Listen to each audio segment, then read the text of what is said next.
to another episode of Deja's Diary, where thoughts are spoken out loud. Come with me on a journey where we discover who I am while reflecting on life along the way. Here on Deja's Diary, we discuss various topics, and today's topic is Dear Future Husband. Dear Diary, future husband. That's a topic I don't normally talk about, but this season I decided to get a little more vulnerable, and I would like to talk about my future husband. When I think about my future husband,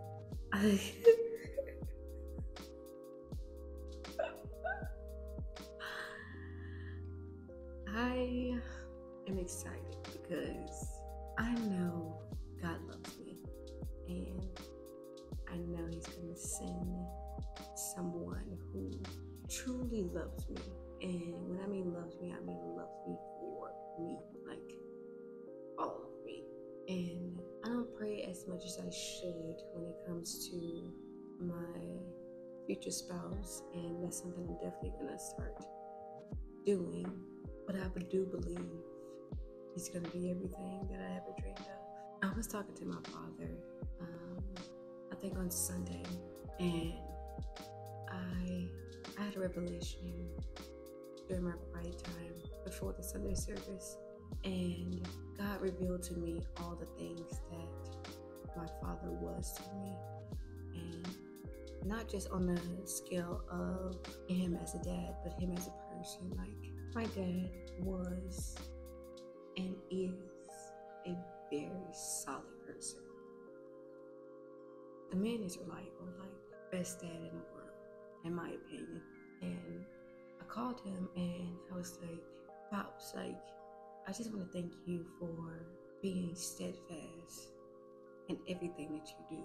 Like, of course, my dad's Christian, and I brought in the spiritual aspect. I'm like, you've fought demons that I didn't have to fight. I may have dabbled in with them and out of my own ignorance or my will of willingly doing the things that you've already got control over. I don't really have to tussle and fight with them as much as others because you've fought them generationally for me.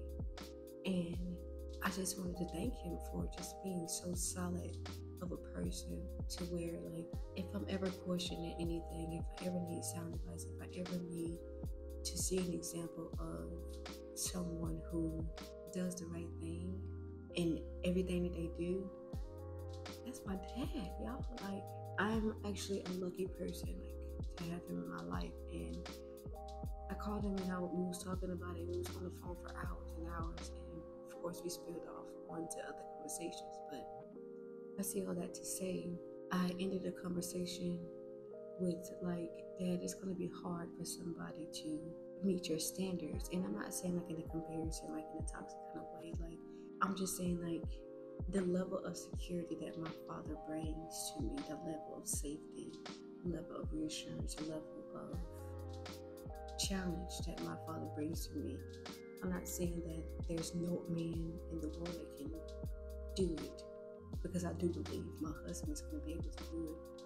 But I know that the standard is high, and that's something I'm not apologizing for, because I want the best when it comes to marriage. I want the best because that's one of the biggest decisions in your life you're going to make, and I just don't want to pick anybody or anybody to just pick me just because. Like, I want us to be equally yoked, and I want us to help each other grow, not just like exist, but grow and flourish to be what we are supposed to be, and be able to hold each other's capacity. That's always been a fear of mine, of me placing my capacity into a man's hand that he can't handle me. It's not like, oh, he can't handle me. It's like, I'm potentially coming to you, even if I'm already progressing and doing the things that God called me to do. I'm still in some way in seed form, and in your environment, am I able to flourish and grow into the fullness that God has called me to safely? And I've always questioned that, but I do believe that God is faithful, and He's going to allow me to be with someone who truly understands the gift that He's given me. He understands the mission of family, the vision of family that I have for our lives and our children.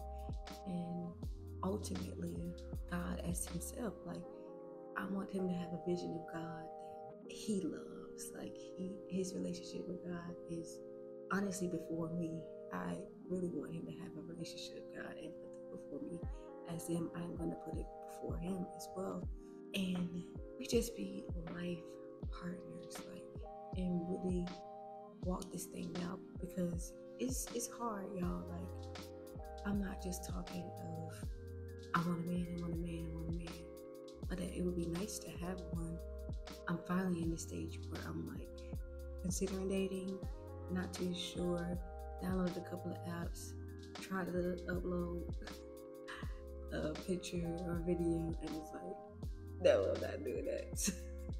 So I'm like teeter-tottering with it, because I've been by myself for 7 years now. Next month will be 7 years. Like, no boyfriends, no dating, no type of romantic intimacy, like nothing, like nothing. It's been 7 full years of just me and God healing me from past relationships and allowing myself to assess the things that I've went through when it came to other relationships, and see what I went wrong, see what they went wrong, and fully understand and know what I want when the person arrives, because I know it's a lot of different things going on in culture, and it has took a complete shift of what dating is and what relationships are. But I want a relationship in a specific way. I want it in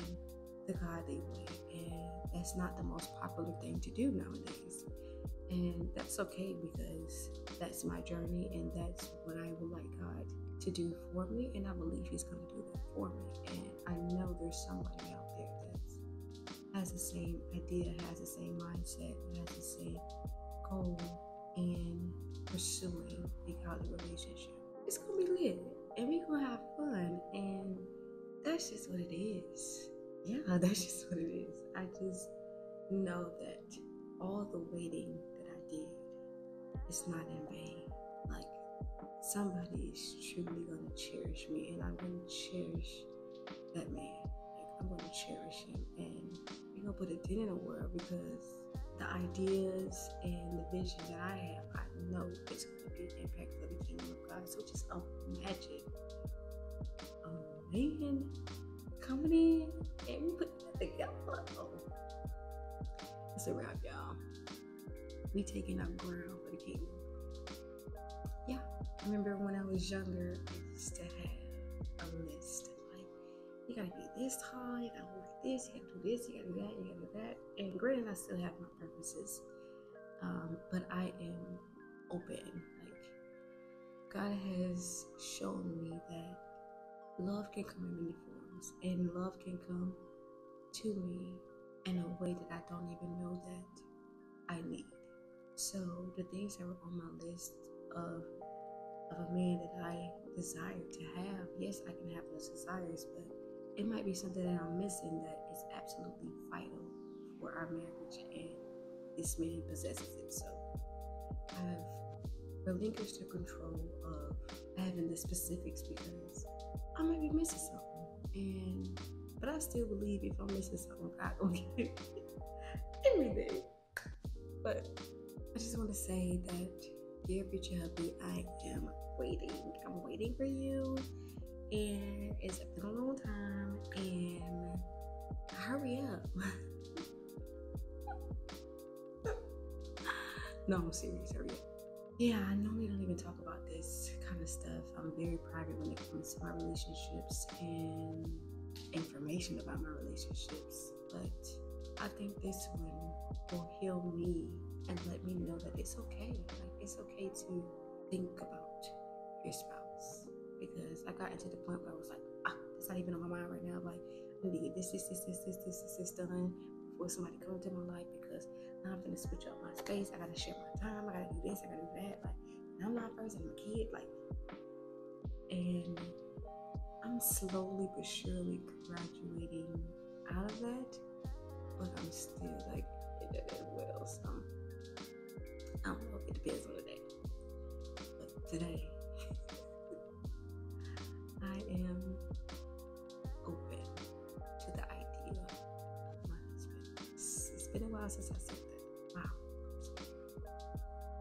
But yeah, my advice to you guys is to keep believing that God will do it.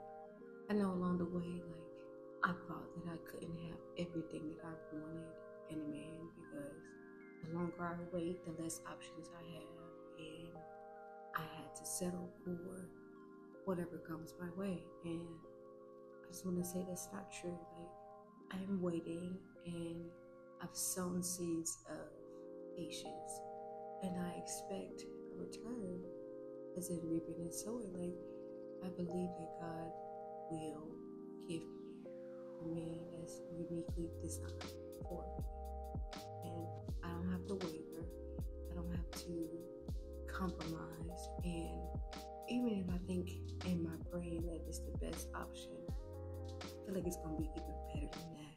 And I'm excited. I'm excited for that journey. Wow, it's been a long time since I said that too. What's going on today? What's going on today? But yeah, I want a true love. I want a love that when the grandkids come over and they ask, "Tell me how you and your grandpa met," and we look at each other and be like, "What did you do?" Yeah, I want like the truth, the real, not the fake, and I'm gonna have it. So, my questions are to you. Have you ever thought about your significant other?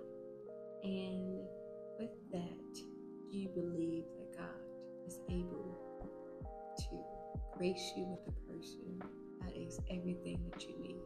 Make sure you guys leave a comment below, like, and subscribe, and we'll see you in the next video. Until next time.